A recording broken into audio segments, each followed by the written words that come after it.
Hi friends, welcome back to my channel. Today's video is a simple chicken recipe with stock from veg soup cubes. I hope you find this video very easy and helpful. So to begin, here I've taken 2 veg Maggi cubes from Maggie brand and adding them into 125 ml teacup. Adding hot water, which is 125 ml. Stir well and keep this aside until required. In a vessel, heat a serving spoon full of oil. Once hot, add 2 cinnamon sticks, 2 pods of cardamom, 2 cloves and a teaspoon of cumin seeds, 4 red chilies, thinly sliced 5 cloves of garlic. Let the raw smell of the garlic reduce. Once the garlic is done, add 2 thinly sliced onion and 1 sprig curry leaves. Fry till the onions turn soft and aromatic. Now you can see the onion is done, soft and lightly turned brown, which is aromatic. Add 1 teaspoon ginger garlic paste, 1 green chilli and fry till the ginger garlic paste cooks well.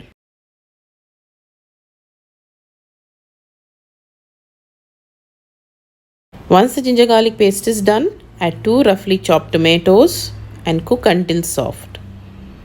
For this, I am giving it a mix and will cook covered on high flame for 2 minutes to fasten the process. Now the tomatoes are cooked well.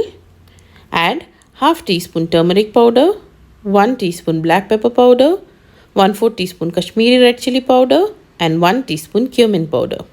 Mix well and cook the spices for 30 seconds or until the oil releases out from the masala.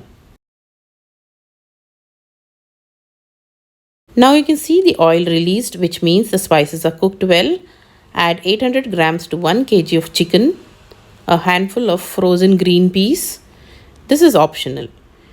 Give a good mix and fry the chicken for 2 minutes on high flame. Once done, you will see the chicken well coated with the masala. Time to add the stock and then cook covered for 12 minutes on low flame. After 12 minutes, the chicken has released enough moisture and is cooked well. Give it a stir. Add salt only if required, as the stock has enough salt in it. Here, to thicken the gravy, you can add 100 ml of coconut milk and further cook for another 2 minutes. But I am going to leave it as such. This gravy will also thicken as it cools down. For extra flavor, garnish with lots of finely chopped fresh coriander leaves and serve hot. This dish goes well with plain rice, appam, idli, dosa and even with ghee rice. I hope you found this video very simple and helpful.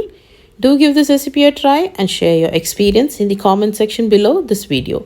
If you like this video, give it a like, share it with your family and friends, and do consider subscribing to my channel for more such easy, yummy and delicious quick recipes. Thank you so much once again for watching.